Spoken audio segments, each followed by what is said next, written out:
The rock around whom this event has been built is Shri Kher.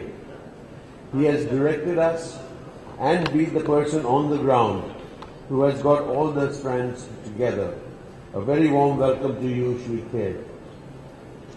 The first edition of GES could not have had a better start on Thursday than when our Honorable Prime Minister himself inaugurated the event. He clearly spelled out a strong vision for services exports, leveraging India's brain gain, mapping strengths with global requirements, growing service capabilities across yoga, media, entertainment, IT, tourism, and other services. Our overseas friends and our fellow Indians are all were most encouraged by the clear message and thoughts given by the Honorable Prime Minister at the inaugural speech.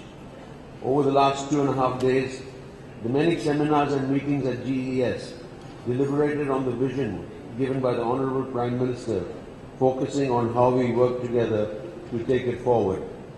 I take this opportunity to mention a few ideas that came up during the course of the GES.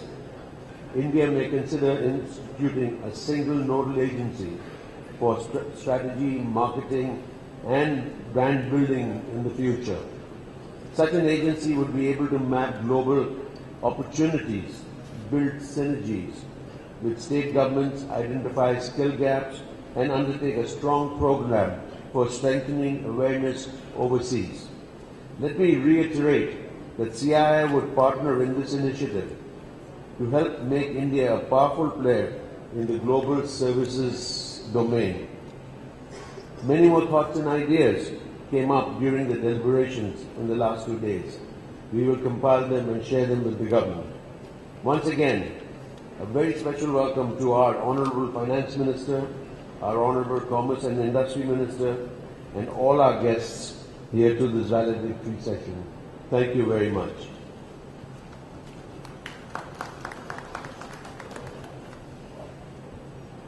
May I now invite Shri Kher, Commerce Secretary, Department of Commerce and Industry, Government of India, to give his address.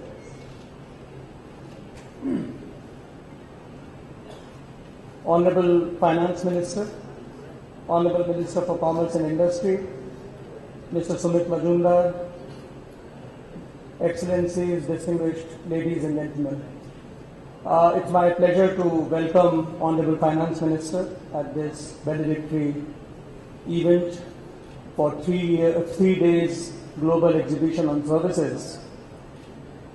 Sir, this exhibition was the first of its kind that we did, and the reports which we get, it has been welcomed, there has been a very enthusiastic response. We decided about organizing this exhibition a few months ago as a part of an overall push that we intend to give to the services sector.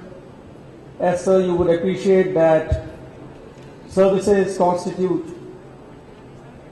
a large part of our GDP, 57% to be precise, and in our export basket, services are almost at half of merchandise. So 151 billion to be precise in 2013-14.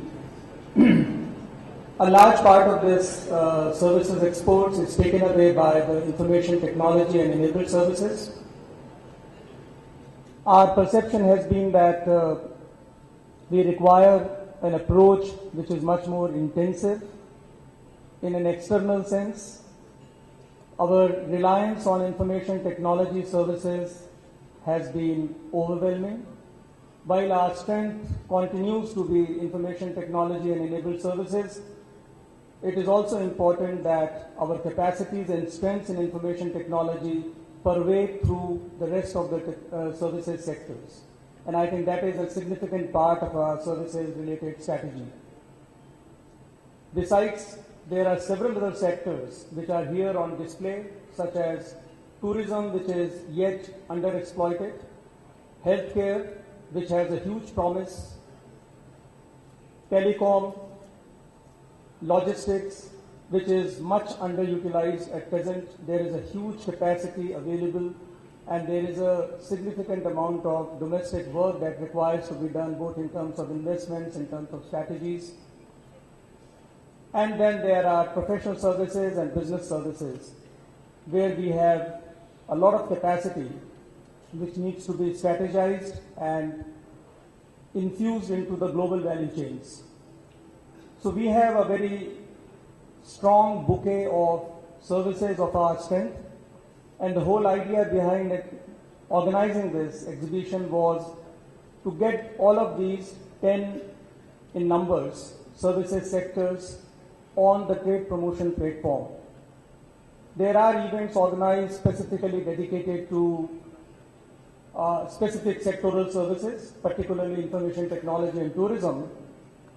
But in India, we don't have a national platform for all services relevant for our international trade. Therefore, this effort also subsumed an initiative which we had taken 2 years ago on organizing services conclave, with the basic idea of getting all stakeholders on board in order to create a reform environment in the services sector. Sir, as you would appreciate, in services, our strategy looks at 3 aspects. The first aspect is to promote services where we believe we have strength, and today's this particular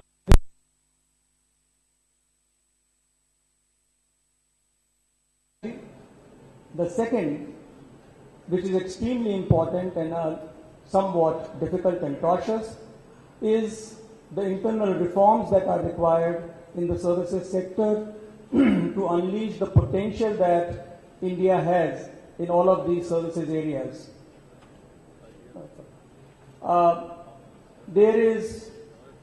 There are a huge number of constraints in many of our services areas.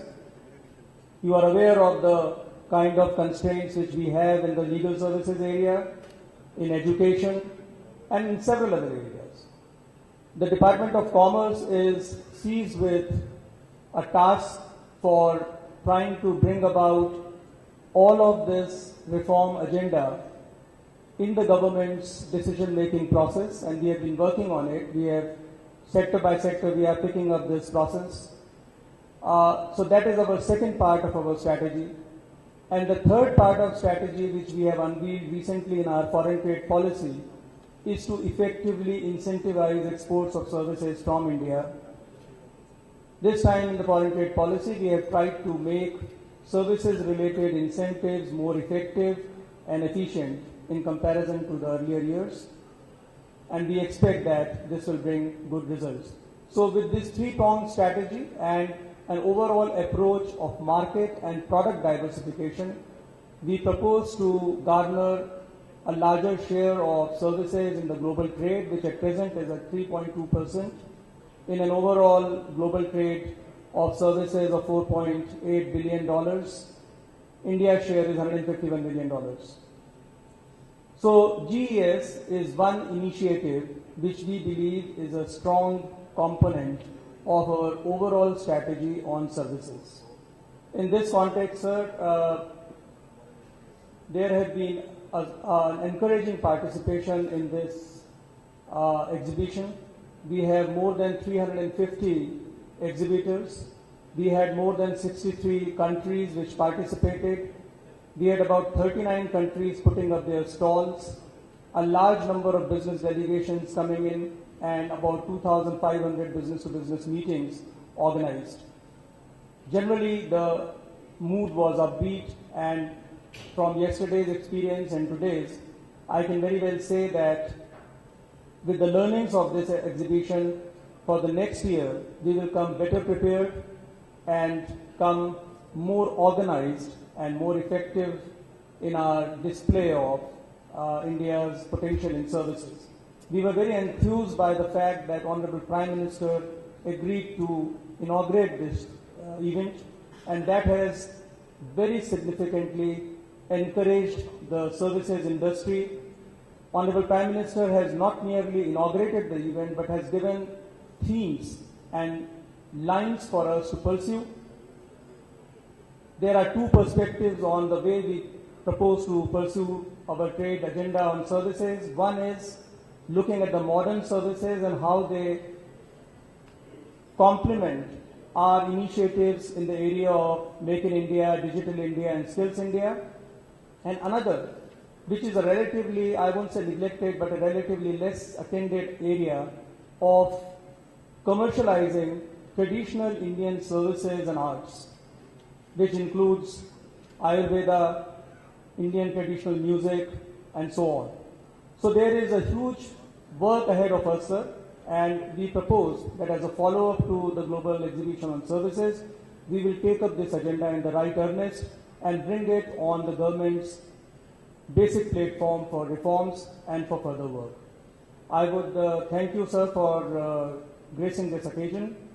It has been a pleasure for us for having the program inaugurated by Honorable Prime Minister and the valedictory being given by Honorable Finance Minister. It's indeed a show of the fact that services sector is looked at by the government with the utmost importance. Thank you so much, sir.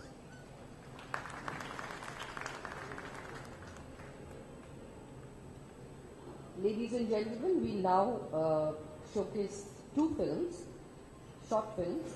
One which talks about the potential of services potential of the services sector, and the other one which is a virtual tour of the GES. Can we have the film, please?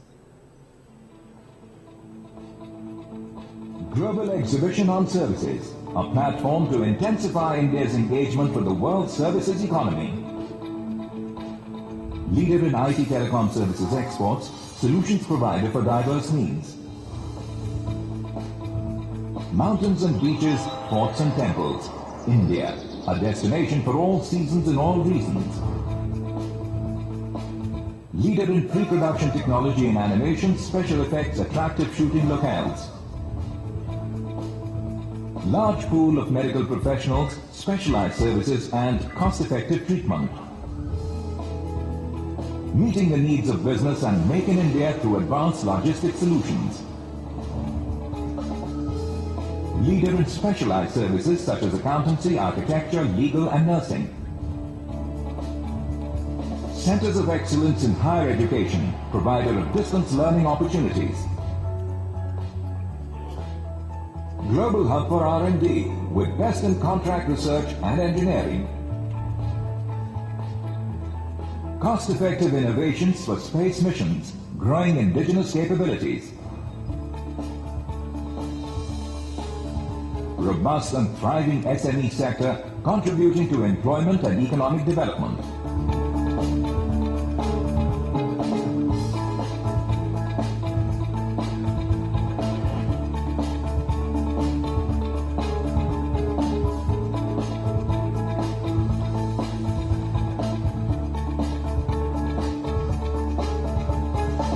Make the most of India's excellence in services.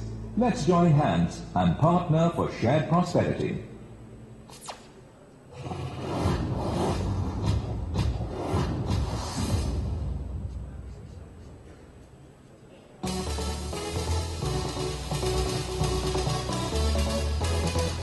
Welcome to the premier edition of the Global Exhibition on Services, the India Opportunity, a showcase of the service sector potential of India to the world.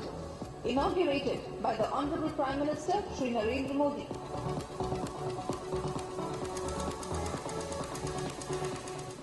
मुझे विश्वास है कि सेवा के क्षेत्र में हम इन कामों को करेंगे तो जरूर ही भारत अपनी एक जगह बना सकता है। सरकार में जो नियमों को बदलना होगा उसको भी बदलते हुए इन कामों को करना चाहिए। मैं फिर एक बार सबने मिलकर के इस बात को आगे बढ़ाई है और भी इसको बल दिया जाए। सरकार ने भी इस बदले हुए ब्रेन ड्रेन के जमाने को छोड़ करके ब्रेन गेन के दिशा में हम अपनी योजनाओं को केंद्रित करें। Spread over 32,000 square meters, the show covers various focus sectors.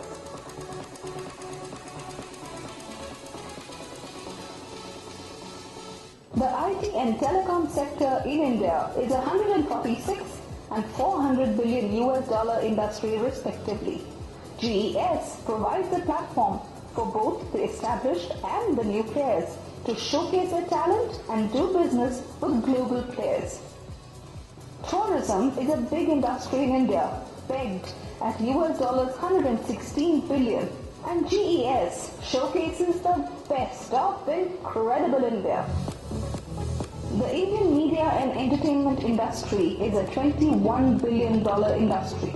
India produces the largest number of feature films globally watched by the billions at home and the multi-billions across the world. The Indian healthcare is over $100 billion US dollar industry, and globally Indian healthcare is widely respected, creating a space of medical tourism valued at $3 billion. In India, transportation accounts for 60% of the market revenue. The logistics industry in India is pegged at $112 billion US dollars. At GES, this industry will get to meet the global sector-specific people and increase their business. At an estimated annual turnover of $99 billion US dollars, the professional service sector covers everyone and is growing both in numbers and trade every day. GES brings you a milieu of all that these world-class services from India have to offer. Today, the education sector is a $115 billion US dollar industry. At GES, the visitor can see the readiness of some of the premier Indian educational institutes to collaborate with the best of the world. The research and development sector is the backbone of growth, be it in manufacturing or services. At GES, we get a glimpse of the milestones that are being achieved by the R&D sector. GES showcased 23 premier banking and financial institutes of the country. Put together, these organizations affect 140 million people and provide direct employment to 10.5 million people. Space, the final frontier explored, showcased and highlighted at the GES to see the leaps that India is making to Mars and the realm beyond. The SME sector is a key to the growth of the country's economy.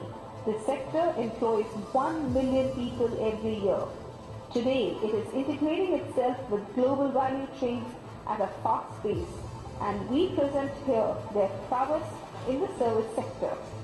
With 60 countries participating with over 350 exhibitors, the show was a host to 14 seminars and panel discussions and over 2,500 scheduled B2B meetings. Over 300 international exhibitors and buyers visited this 3-day event. GES 2015, a showcase, a service to the service industry, a beacon to the way forward.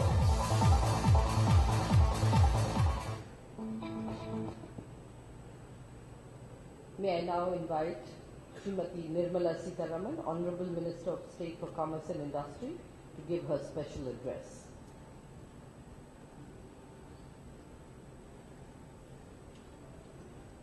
Honorable Finance Minister, Shri Arun Jaitley, Secretary, Commerce, Shri Rajiv Kher,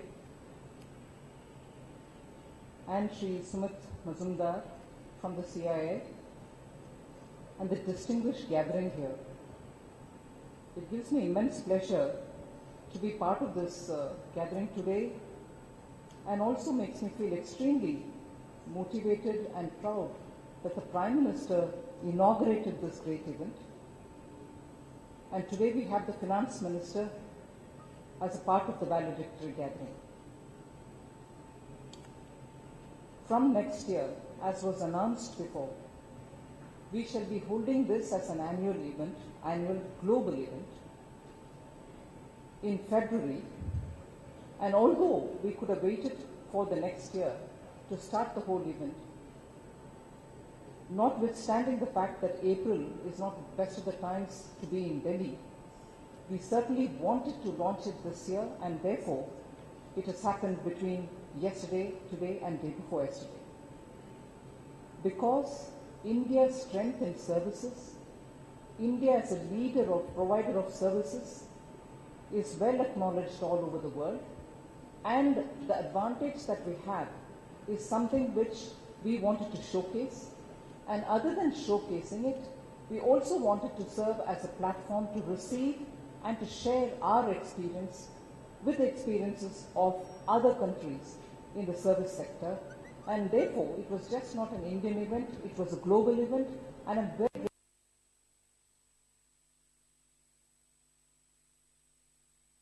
we were interacting with all the participants, we realized every continent has been represented here, not just one country or two from each continent, but several from each continent, as a result of which within a couple of months we were able to bring in about 60 countries here who have a space to showcase what they have to speak about, but also delegations which have engaged in a lot of interaction and engagements between business to business, or some of them with the government too.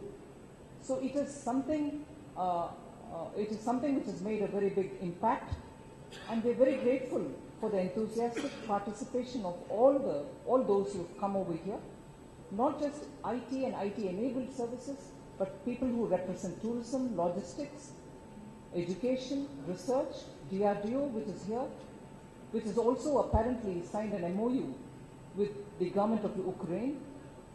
These are developments happening in such rapid momentum.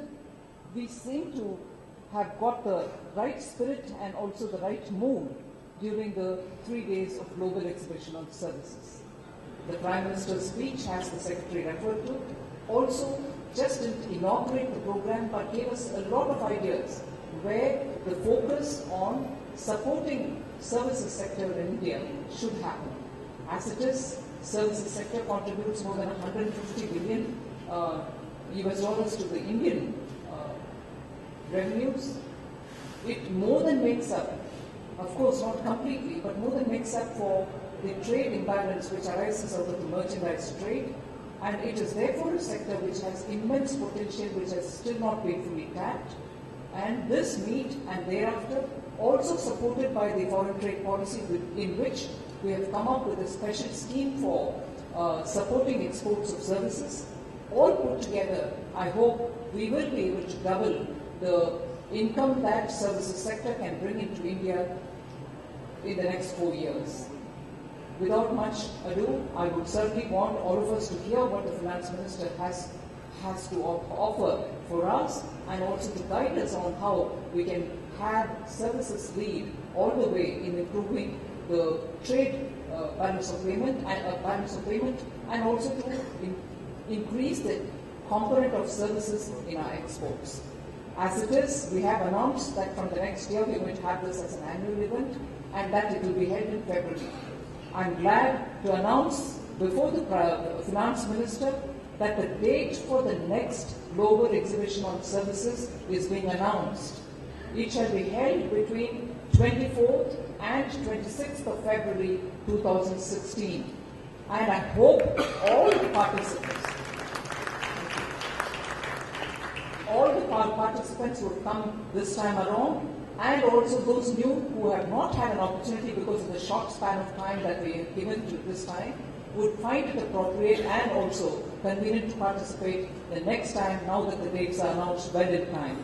With these few words, I once again thank all the participants and the delegates who have come and attended and made this first Global Exhibition on Services success. And about the statistics of the footfall will soon be coming out.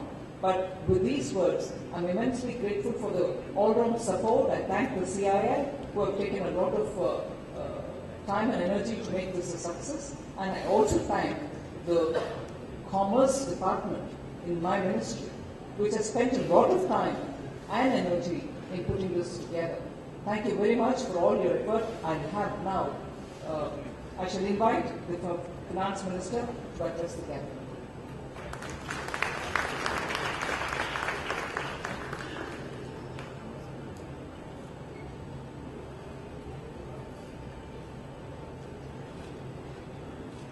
The Honourable Minister for Commerce and Industry, Mrs. Pragati, the Secretary of the Department of Commerce, Mr. Rajiv K,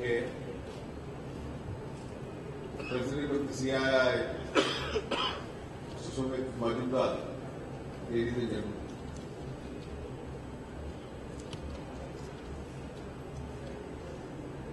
Today indeed is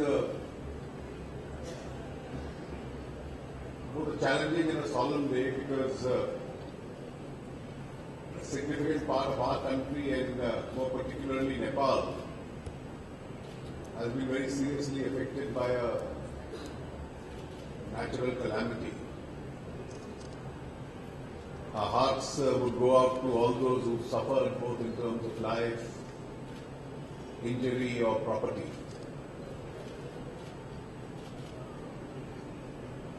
Having said that, let me compliment the Department of Commerce and the CII on a very successful global exhibition on services. The competitive battle for services and the expansion of services is an area where we can neither afford to lose nor can we at all lose.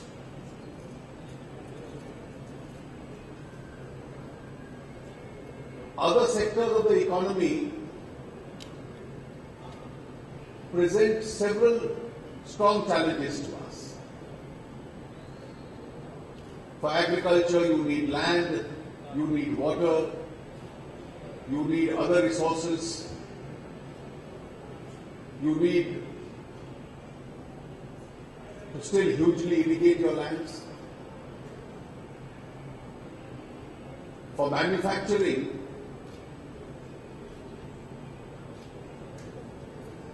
you need to become globally competitive in terms of cutting your cost.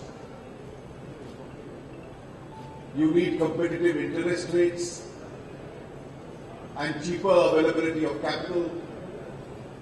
You need a competitive labor regime. You need utilities at competitive cost. You need comparable infrastructure. For mining, you need to have a resource under the ground. And therefore, these are several hurdles that you have to cross till in agriculture, in manufacturing, in mining, you become globally competitive.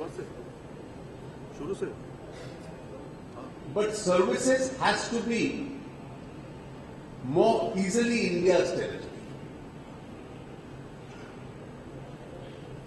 For services, you need a population. And there we can almost is an area where we can't be second to anyone. You need a good human resource.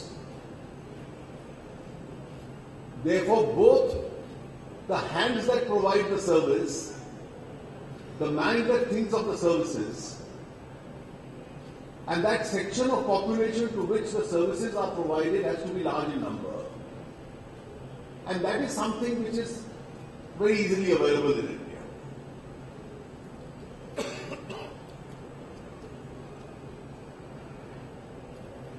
Services is one area where government regulation has been the least.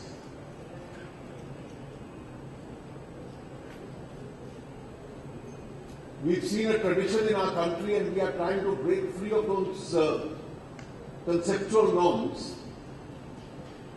that all other sectors of the economy had been tied up with regulations.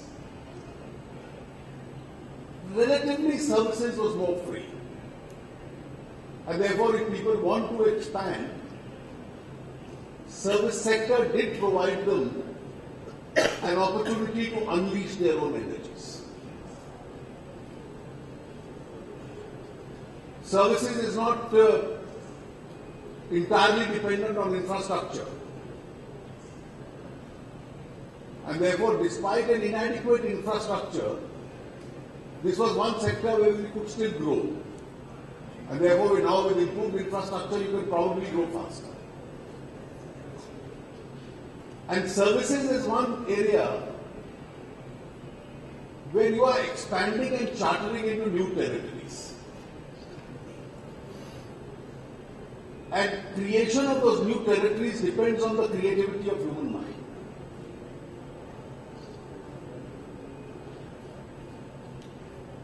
If I had been speaking on this platform a few years ago,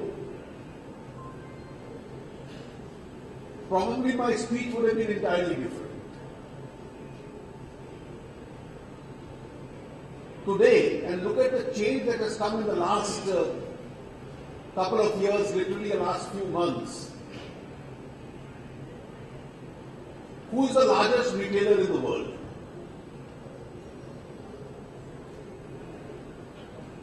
The largest retailer in the world is a person who doesn't have a single retail store. That's the change which services has brought about. The largest transport company in the world today doesn't have a single vehicle. And both of them are capable of generating, both these sectors are capable of generating millions of jobs world over. And if we look at this example of what's happened to retail and what's happened to transport, where you can have the largest retail business without having a retail store, you can have the largest transport company without having a single vehicle, then are we in the next few years looking at sectors where over the next few years the brick and mortar branches of banks will disappear? In all probability, many of them would. Are we then envisaging a world where, sitting in one part of the world, you can be educated by institutions which exist either physically somewhere else or only exist in the cyberspace? I am particularly mentioning this because services are now expanding into new uncharted areas. They are going to be dependent on the creativity of the human mind. They are going to be dependent on a battle of ideas.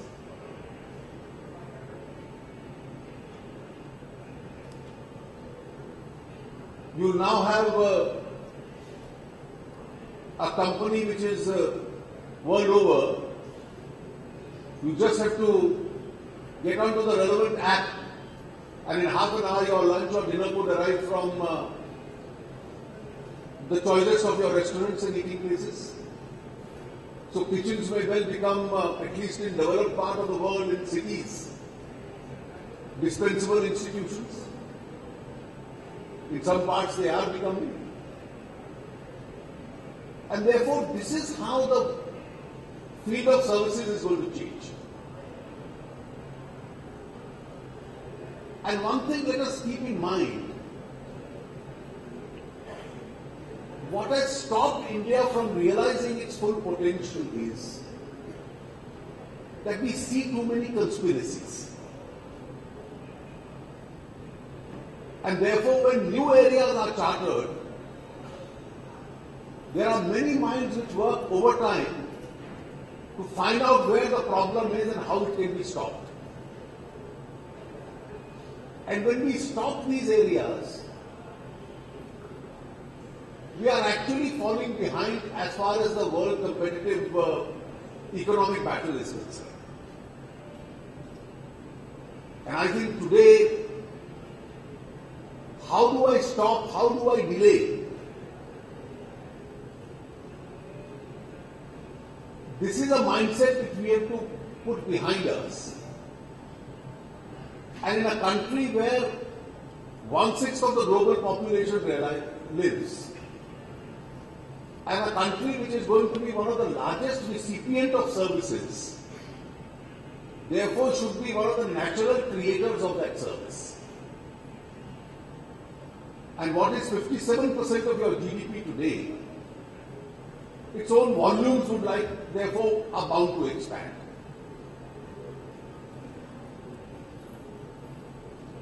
Do we realize I mentioned vehicles? That in the new concept of transport between a fast-moving metro system and the new transport services which are being privately made,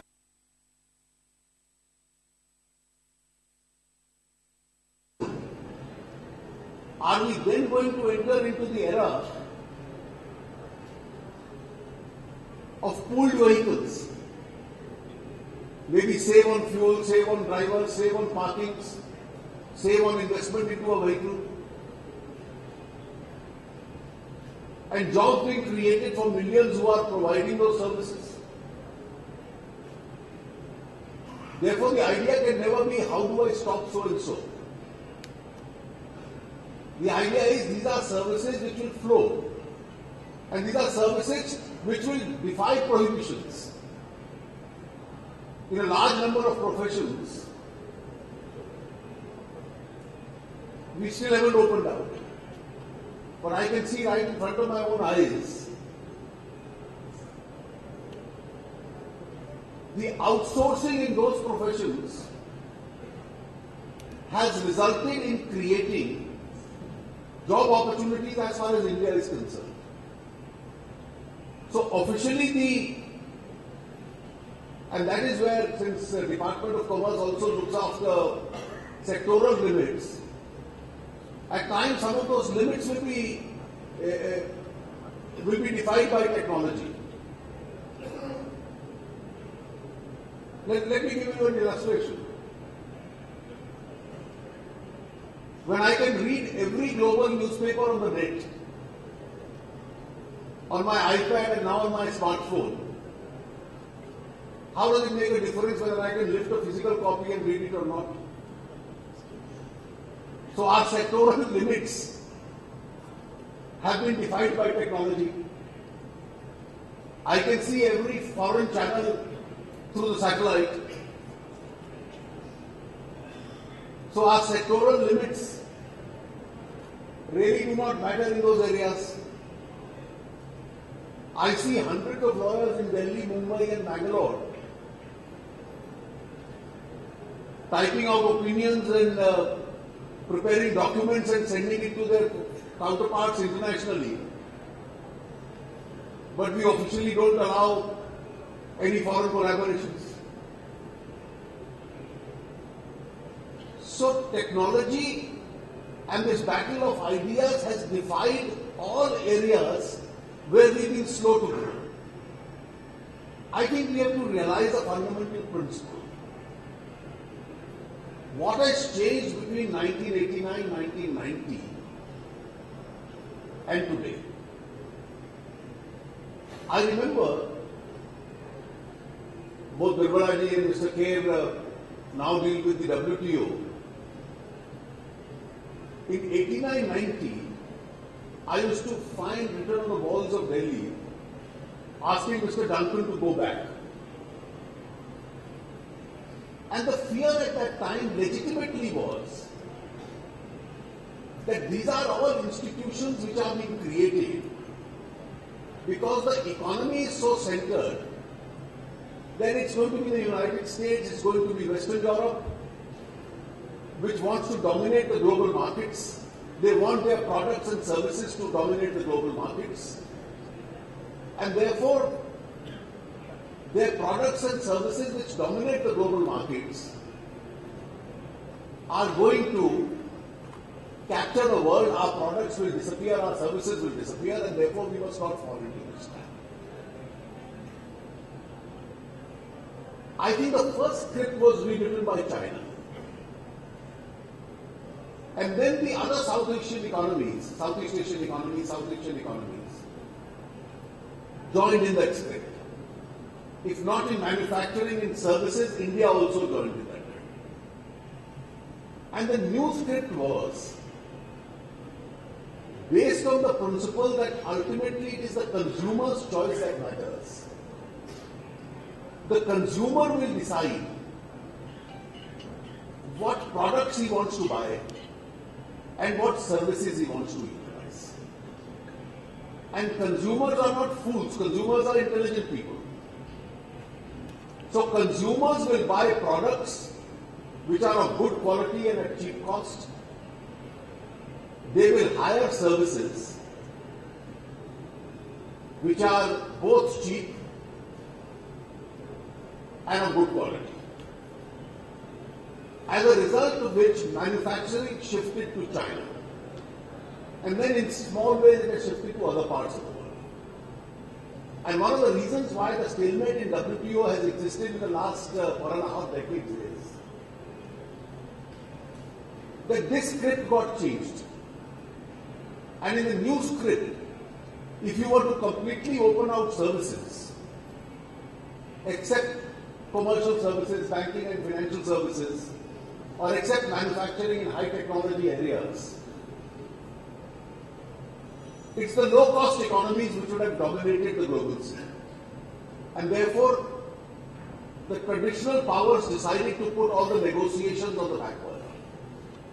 That's the stage script. And therefore, we have to realize that ultimately it is now between us and the other low-cost economies. There's a silver lining for India today. For more than 30 years, China has grown at 9% plus on an average. 33 years to be precise. And one of the reasons that their GDP and economy has become so large, that for 33 years they grew at such a pace, and now it's become difficult for them to maintain that pace. The Chinese now admit that the new Chinese normal is not 9.5%, it is going to be 7%. The IMF feels that it may be a few decimal points even below that. And one of the reasons why they believe so is a tactical shift in their economy that they have made. They now want to shift from manufacturing also to services. They also want to shift only from manufacturing to consumption. And one of the factors that they realize is that their wage bills have increased. In fact, the Chinese finance minister recently in a meeting I was present said, our wage bills are significantly higher in some industries, almost twice that of our neighbors. So I underline the word neighbors. And that is where a distinct advantage lies for us. For the first time in the last 3 decades, our relatively wage bill is going to be cheaper. And therefore, are we in a position to provide globally competitive services of high quality at the best available cost, at the most competitive cost? Now let's take illustrations. The best of our hospitals are today providing treatment at a fraction of what the global hospitals do.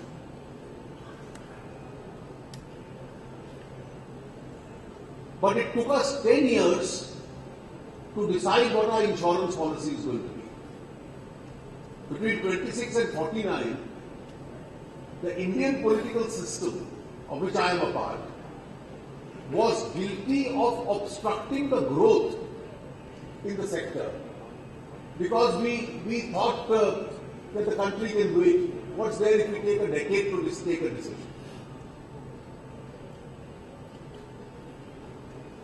Fortunately, we've now taken the decision.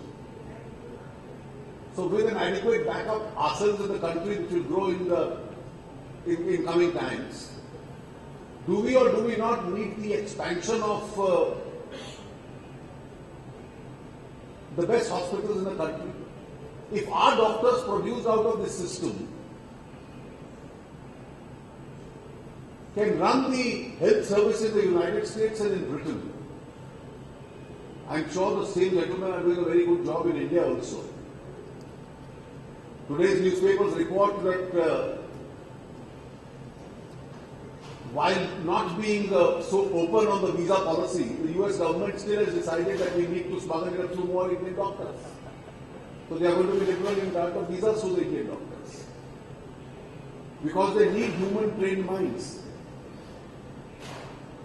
Now, do we not need to unleash our energies in this sector? But our philosophy of obstructionism and prohibition says, unless you have so many lakh square feet or so many acres of urban land, you cannot set up a new medical college. So don't we need to relax them? Should not the best government hospitals in India and the best private hospitals have an additional block, give them an extra FSI, create additional colleges so that your own underserviced healthcare system is good enough to be competitive globally, and therefore at almost a fraction of the international cost, you have international medical tourism flowing into India. And what holds true of this sector holds true of every other sector. How many places have we used our natural ability at attracting tourism? The largest seacoast, we have the largest peninsula in the world, mountains, religion, the Buddhist circuit, the Ganga. Now these are all areas which are not merely a part of our heritage, but this heritage can bring us huge commercial dividends as far as tourism is concerned. So we will either prohibit construction within umpteen number of square yards or miles. We will impose the most exorbitant of taxes, make our hotels costliest in South Asia and Southeast Asia, and then be under an erroneous impression if the states and the centre impose higher taxes, give costlier lands, then probably we can earn more. The truth is, we cut down on the number of tourism. The global experience has shown that it's volumes that lead to revenue. It's not low volumes and higher taxation that leads to revenue. It's higher volumes and lower taxation that leads to a greater revenue. Now, these are all sectors which we really have to look at as far as expansion of our own facilities is concerned. Even in more challenging areas, how much will the creation of new cities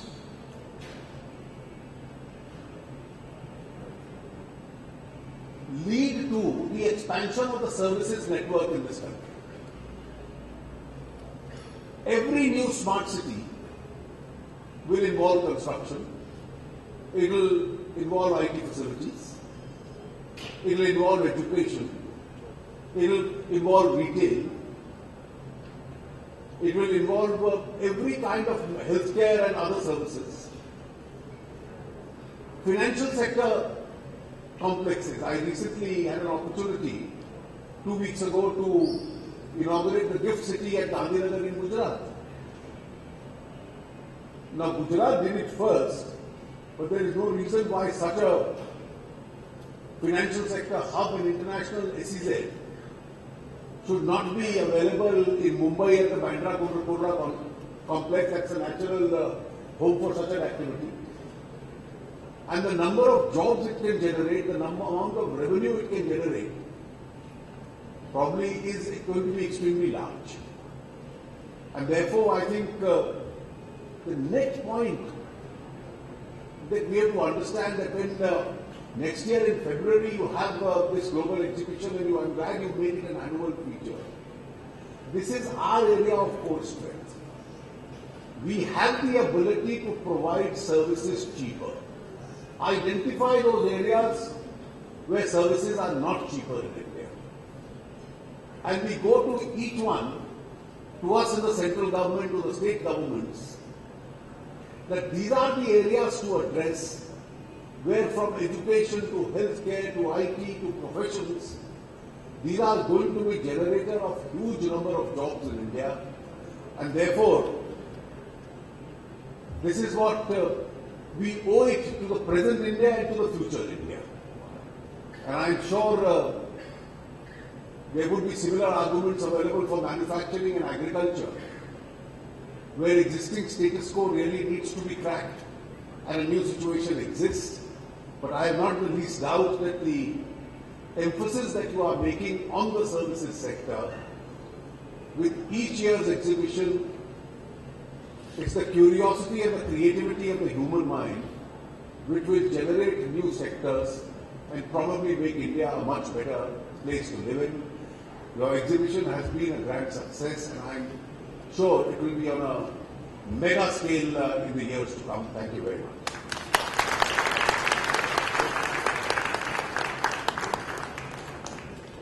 Thank you, Mr. Jaitley. May I now invite Mr. Chandrajit Banerjee, Director General CII, to give the vote of thanks, please.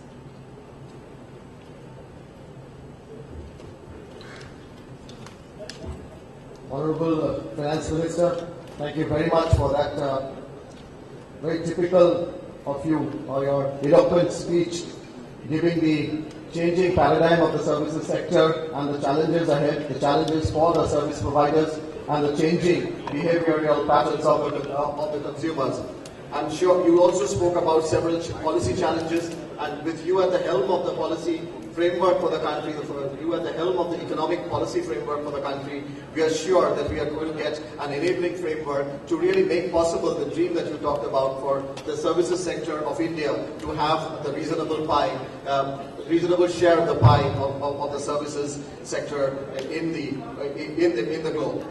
Many, many thanks to you, sir. You said that it is a challenging day today, and in spite of that you have really come here and graced this very important occasion. My thanks also due to